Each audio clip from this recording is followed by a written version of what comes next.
Ayun mga boss, mayroon tayong walk-in na customer dito sa ating shop mga bossing.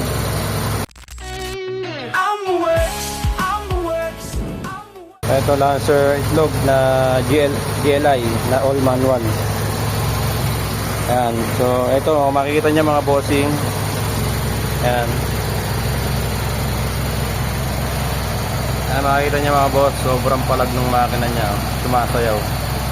Ayan ah. So sumasayaw yung makina niya mga boss. Ayan, pakita ko sa inyo. Ayan. Ayan mga boss, sobrang palag ng makina niya. Ayan. So ang unang-una natin napansin mga bossing, itong distributor niya. Ayan, kung mapapansin nyo, hindi ito yung distributor na pang GLI. So itong distributor niya is ginamit pang GLXI mga bossing. Tapos ayan, meron pa siyang ano dyan, condenser. So hindi ito para dito mga boss. So iba yung nakakabit sa kanyang distributor. Tapos ayan, makikita nyo mga bossing yung wiring harness niya sa injector. So mga balat-balat na mga bossing. Pasok tayo sa loob mga boss. Ilipin natin yung ano niya, yung idle up niya. Ayan mga bossing, naka-check engine pa. So ito ang problema nito, hanapin natin mga bossing, diagnose natin. So, ang concern ni boss dito, pagka naka-idle lang tsaka siya namamalya, pero pagka hinahagod daw, pagka nire-rev niya ng madiin, okay naman. So ang problema lang talaga niya is yung yung idle niya. Ayan. So pagka hindi naka-aircon, ayan, stable naman. So ayan, tingnan natin yung kung ano yung dahilan ng check engine na yan. So hanapin natin mga bossing. Ayan. Ayan, pinatay ko muna. Tingnan natin kung paano siya mag-i-start.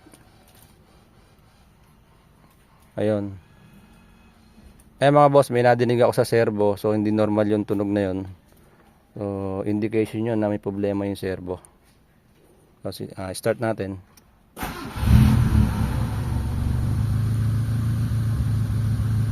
Ayan, nag-check engine agad mga bossing. So hindi normal mga boss. Ayan, hanapin natin mga bossing kung saan nanggagaling yan. Ayan mga boss, ito na yung update sa Lancer itlog na 4G15 na idle issue mga bossing. Kaya mapapansin niyo mga boss, ayan, stable yung idle. So tingnan natin dito sa panel gates. Kanina mga bossing, halos mamamatay yung makina. So ayan, stable yung idle natin mga bossing. Wala tayong aircon so i-rev ko. Yan, nawala na rin mga bossing yung check engine. Ayan. So naayos natin yun sa check engine. Aircon natin mga boss. Try natin aircon. Ayan mga boss, naka-aircon tayo. So kanina mga bossing, pag naka-aircon, talagang halos mamatay-matay yung makina niya. So ngayon, ayan, mapapansin nyo, ayan, stable na stable na sa 800 yung idle. So ayan, okay na tayo mga bossing. Ayan, mga pinalitan pala natin mga bossing. Ayan, ECU. Ang ECU natin na nakakabit, 7303 yung stock, pero yung nakakabit sa kanya, ayan, 2083 yung nakakabit sa kanya na ECU. So ito, sira na to mga bossing. Tapos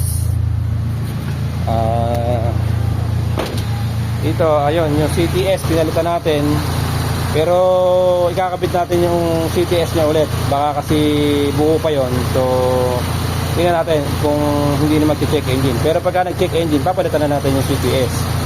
Tapos yung map sensor pinalitan din natin, pero ibinalik natin ulit yung sa kanya para ma-check lang natin kung yun talaga yung problema. Tapos ito mga bossing, pinalitan din natin to. So ito galing talaga sa kotse ko to mga bossing. So wala kayong makita na hindi nag-check engine, pero meron kaming pamalit. Yun, ibabalik ulit sa kanya yung ganito niya para ma-confirm lang na buo pa yung mga sensor niya. So So yan. So ayun, naayos natin mga bossing yung problema ng kotse ni boss. Ayun, matagal na rin yung problema to mga bossing. Ayun, okay na. So ayun yung distributor pala niya mga bossing. Bali, ang nakakabit sa kanya pang 4G92. Ito. Ang nakakabit sa kanya na distributor pang 4G92. Tapos meron pa siyang condenser na nakalagay. So yung distributor na to mga bossing is nakakabit sa kotse natin. So hiniram lang natin mga boss para lang may magamit tayo na pang testing mga bossing. So yun, all goods naman na. Yun, okay na to mga bossing. So ibabalik na lang natin yung mga sensor na galing sa kanya para ma-confirm kung okay pa talaga yun mga bossing. So yun lang mga boss, thank you. Alright mga bossing, okay na, nag-overtime kami mga bossing. So kaproblema kami mga boss sa distributor. Wala kami makuhaan ng distributor. So ang ginawa natin mga bossing, kasi uwi pa sila ng Pampanga, kinabit muna natin yung yung distributor natin. So yun na yung pinagamit natin sa kanya mga bossing. So yun lang mga boss, uwi na sila bossing.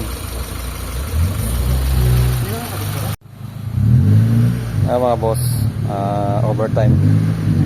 So Lancer GLI, hard trouble. I'm the works, I'm the works, I'm the works.